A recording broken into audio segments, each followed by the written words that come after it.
जय श्री राम।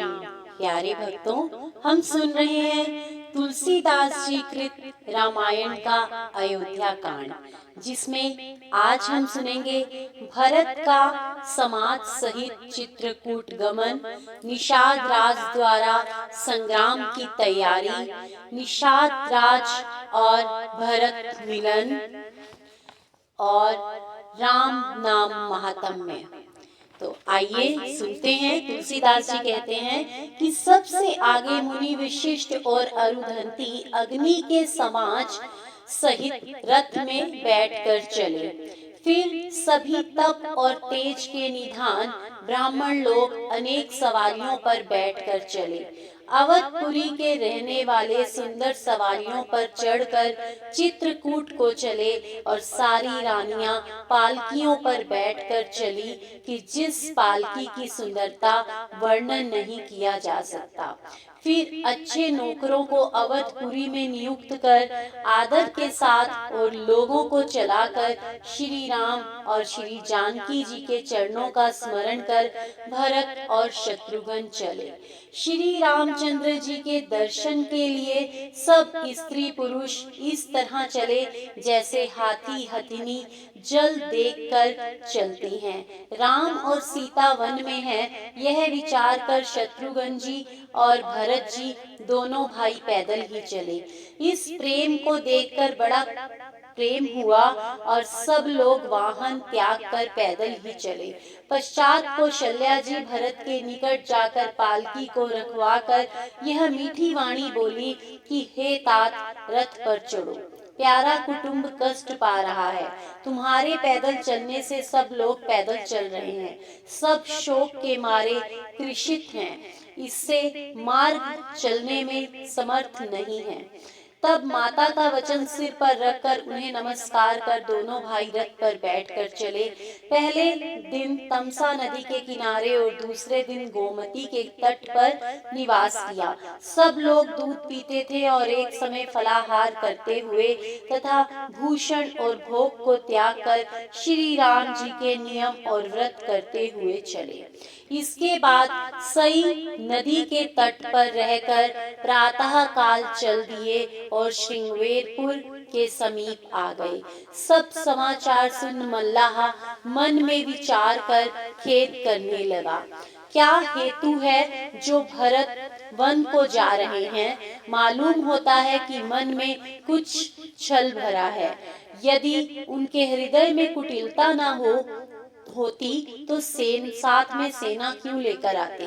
सोचते हैं कि राम लक्ष्मण को मार निर्द्वंद राज्य कर सुखी हों। भरत ने हृदय में राजनीति का ज्ञान नहीं किया, क्योंकि तब तो कलंक था, अब तो जीने में भी बाधा है। निषाद कहता है कि लड़ाई में यदि सारे देवता और असुर भी आए तब भी श्री रामचंद्र जी को जीत नहीं सकते। भरत ऐसा करे तो इसमें आश्चर्य नहीं, विष की लता में अमृत फल नहीं होता। यही सोचकर निषाद अपनी जाति वालों से बोला कि देखो भाई, सब तैयार हो जाओ, पतवार और नाव डुबो और मार्ग रोक दो। सब लोग सहज होकर घाट छोड़ दो और मर मिटने पर तैयार हो जाओ। भरत के सामने हथियार लो और उन्हें जीते जी गंगा के पार ना उतरने दो। एक तो युद्ध में प्राण देना, दूसरा श्री रामचंद्र जी का कार्य, यह शरीर तो नष्ट होने वाला ही है।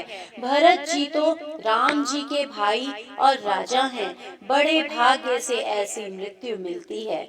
स्वामी के कार्य के लिए रण में युद्ध करूंगा और 14 भुवनों में सुंदर कीर्ति प्राप्त करूंगा। राम जी के लिए प्राण निकलने पर अच्छा ही है, मेरे तो दोनों ही हाथों में लड्डू हैं।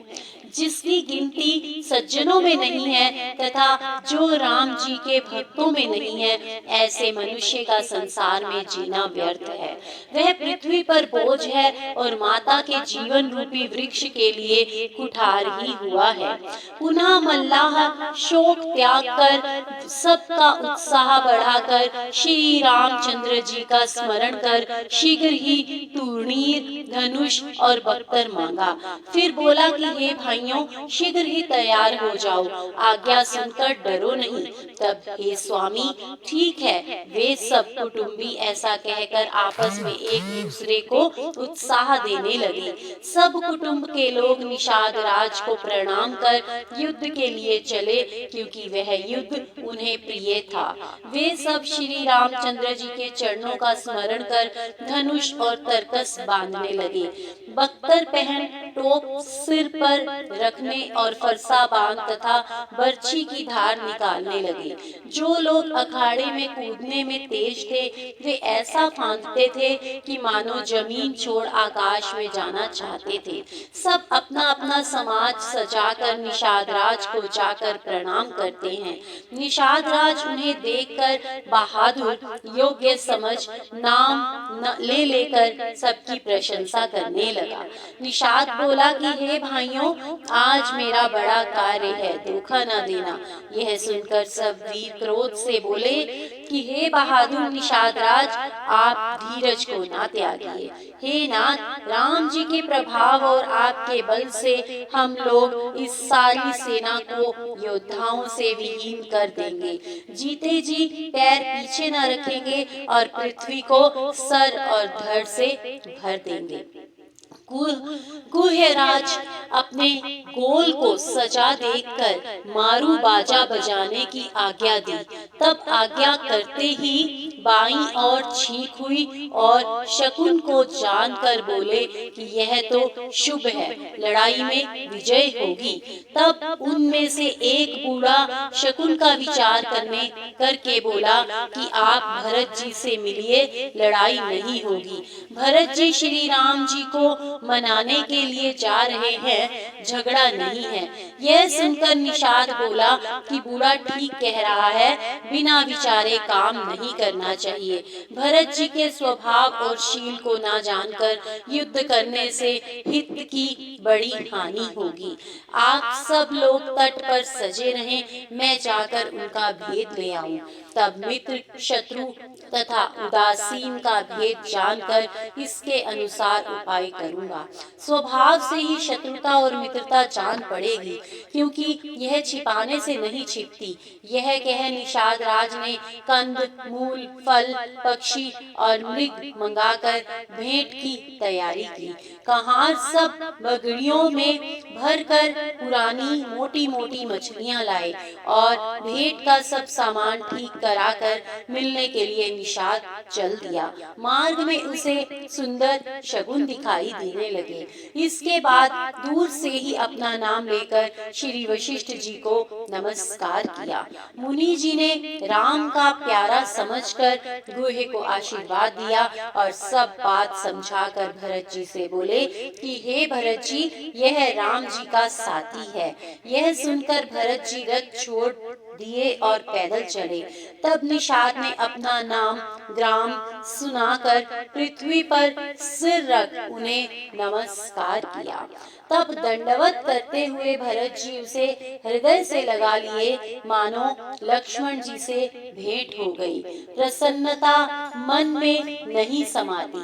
श्री भरत जी निषाद से प्रीति सहित मिल रहे हैं और सभी लोग उस प्रीति की प्रकार की प्रशंसा कर रहे हैं।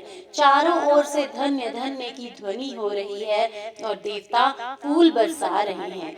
जो लोक और वेद में सभी जगह नीच है, जिसे छूने से शरीर जल से सींचना पड़ता है, उसे राम के भाई भरत जी गोदी में भरकर रोमांचित देह से मिलते हैं। जो लोग राम राम कहकर जमुहाई लेते हैं, उन्हें पाप का समूह नहीं छूता। फिर इसे तो स्वयं श्री रामचंद्र जी ने छाती से लगाकर कुल सहित संसार को पवित्र करने वाला बना दिया है। कर्म नाशा का जल यदि गंगा में पड़ जाए तो कहो उसे कौन नहीं सिर पर रखता है। सारे संसार को विदित है कि उल्टा नाम का जप करने से वाल्मीकि जी ब्रह्मा के समान हो गए। चंडाल, भील, खल्च, मल्लेच, नीच जातियां और जो भी कोल की तात है आदि हैं, वे सब राम राम कहते ही पवित्र और संसार में प्रसिद्ध हो जाते हैं। इसमें आश्चर्य कुछ भी नहीं है। हर युग से यह बात चली आ रही है कि किसे श्री रामचंद्र जी ने बढ़ाई नहीं दी है। देवताओं ने राम नाम की महिमा सुन अयोध्या निवासी सुख पाते हैं। श्री भरत जी निषाद से प्रीति पूर्वक मिलकर कुशल मंगल पूछते हैं और निषाद भरत जी का शील और स्नेह देखकर ऐसा विदेह हो गया कि उसे शरीर तक की भी सुध ना रही। पहले की करतूत से लजाता हुआ निषाद स्नेह से खड़ा हो गया और भरत जी को देखने लगा। फिर धीरज रखकर उनके चरणों की वंदना कर प्रीति के साथ हाथ जोड़कर प्रार्थना करने लगा। फिर बोला कि हे महाराज, कुशल की मूल आपके चरण कमलों को देखकर भूत, भविष्य और वर्तमान ही अपना ही नहीं, आपकी कृपा से करोड़ों कुल समेत मेरा मंगल है। हे प्रभु, मेरी करतूत, कुल और प्रभु की महिमा को जानकर भी जो श्री रामचंद्र जी के चरणों को नहीं भजता है, वह संसार में ठग लिया जाता है। मैं छली, डरपोक, दुष्टमति वाला, कुजाति और हर प्रकार से लोक और वेद से बाहर हूँ, परंतु जब से श्री राम जी ने मुझे अपनाया तभी से मैं सारे भुवन का भूषण हो गया हूँ। इसके बाद निषाद के उस प्रेम को देख तथा उसकी सुंदर प्रार्थना सुनकर शत्रुघ्न जी मिले और इसके अनंतर निषाद ने अपना नाम लेकर सब रानियों को सादर प्रणाम किया। लक्ष्मण जी के सदृश उसे जानकर सब आशीर्वाद देती हैं कि सुख पूर्वक सैकड़ों लाखों वर्ष तक जियो। पूर्व के सब स्त्री पुरुष गुहे को लक्ष्मण जी के समान देखकर सुखी हुए। सब लोग कहते हैं कि यह निषाद राम जी के भाई से भर बाह मिलकर जीने का फल ले लिया।